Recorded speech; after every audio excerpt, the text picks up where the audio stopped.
नमस्कार मंडळी, संगीताच रेसिपीमध्ये आपल्या सगळ्यांचं खूप खूप स्वागत आहे। आज मी तुम्हाला एकदम कुरकुरीत आणि मऊ, आतून मऊ लुसलुशीत टम्म फुगणारे असे साबुदाण्याचे वडे कसे बनवायचे ते सांगणार आहे। हे पहा, खूपच छान आणि खूपच क्रिस्पी होतात। मस्त, तुम्ही खूपच आवडीने खाऊ शकता। हे पहा, खूपच छान। चला तर मग सुरुवात करूया। हा 1 वाटी साबुदाणा मी घेतलेला आहे। हा आपण आता स्वच्छ धुवून घेऊया आणि नंतर भिजायला टाकूया। हा साबुदाणा मावेल तेवढं पाणी याच्यात घालून आपण भिजत ठेवणार आहोत 5-6 तासांसाठी। नंतर आपण याचे वडे बनवूया। तर मंडळी, साबुदाणा वडे बनवण्यासाठी हे पहा, मी रात्री भिजायला टाकले होते साबुदाणा। हा 1 वाटी, तर हा पहा असा भिजलाय, मस्त फुगलाय।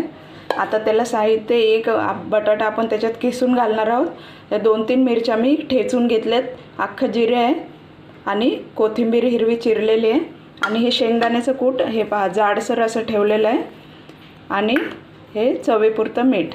चला तर आता हे आपण सगळं मिक्स करून घेऊया, बटाटा किसून घेऊया।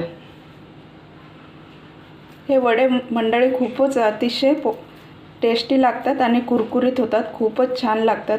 उपवासाला पण आपण बनवून खाऊ शकतो किंवा असंच नाश्त्यासाठी बनवले तरी सगळे अगदी आवडीने खाऊ शकतात। याला खूपच मस्त लागतात हे वडे। हे पहा, हा असा आपण बटाटा किसून घेतलेला आहे। आता याच्यात आपण हे साहित्य घालूया। हिरवी मिरची, हे जिरं, कोथिंबीर,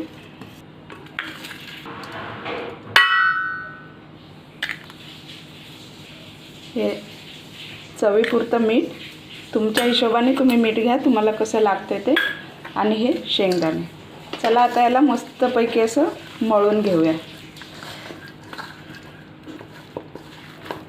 आता तेलाचा हात, हे पहा, हाताला थोडंसं तेल लावून आपण हे गोळे बनवून, आपण वडापावला बनवतो तसे याचे गोळे बनवून असे थोडेसे चिपटे करून घ्यायचे। हे पहा,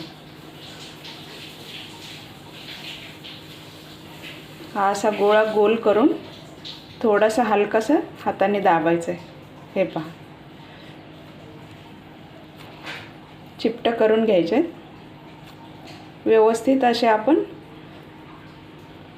हे बनवून घेऊया वडे आणि नंतर मग तळूया। अशा प्रकारे आपण सगळे गोळे बनवून घेऊया। हे पहा मंडळी, आपले वडे बनवून झालेले आहेत। कमीत कमी 10 वडे बनलेले आहेत। चला तर मग आपण हे तळून घेऊया। तेल गरम झालेलं आहे, आता आपण याच्यामध्ये वडे सोडूयात। हे पहा,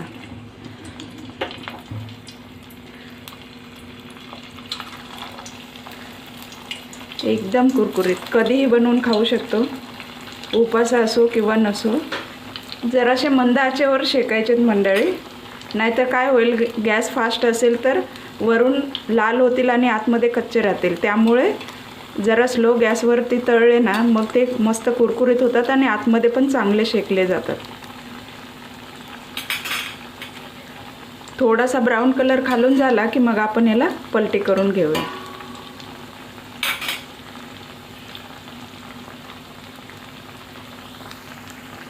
पलटी करून घेऊया मंडळी। हे पहा,